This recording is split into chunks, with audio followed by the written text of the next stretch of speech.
another indication this president has very little grasp on the details of both the presidency and the individual bills that he encounters during the course of each and every day. Very little. He has no idea what's in this health bill. Very little grasp. I don't think he cares. And actually no humanity. I mean, you have no humanity. If you have a man who's dying and you're using him for political punchlines on talk radio and also in audiences in Alabama. And by the way, for people watching at home, if you're in an audience and John McCain's getting attacked and he's fighting for his life, all right, unless you were raised in a barn, keep your mouth shut, all right? Show a little respect, show a little dignity, show a little class. Go ahead. Well, it shows the extent of the nature of the party now that that's not what happens when John McCain gets mentioned at rallies by the president and his supporters. They boo. Yeah. Now, who raised them?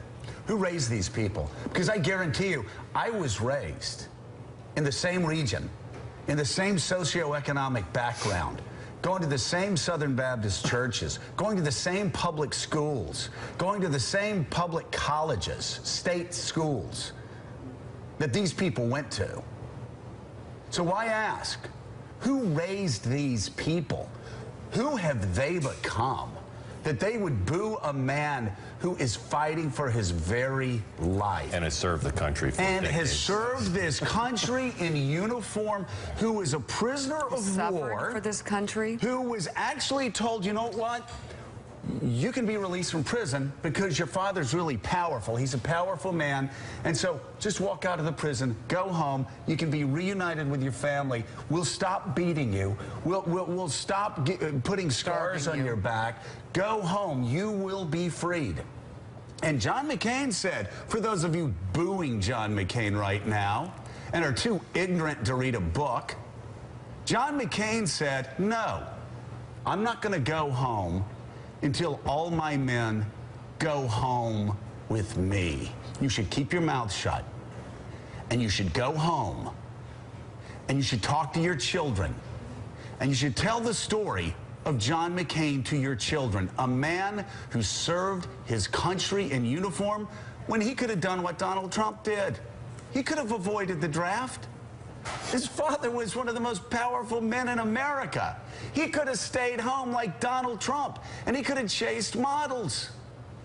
But John McCain wanted to serve his country. And you know what? Even serving his country, when he put the uniform on, John McCain could have hid behind enemy lines. But you know what he wanted to do? He wanted to fight communism. And so he flew mission after mission after mission into North Vietnam.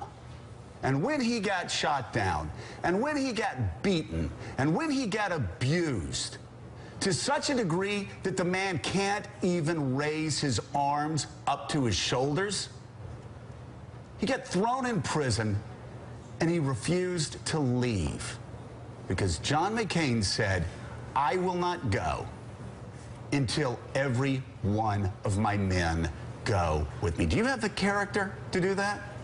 Well, actually, if you've booed John McCain, you've already answered that question. Someone has failed you in your life, and you need to examine that. If you still go to church, you need to pray for yourself this Sunday morning in church.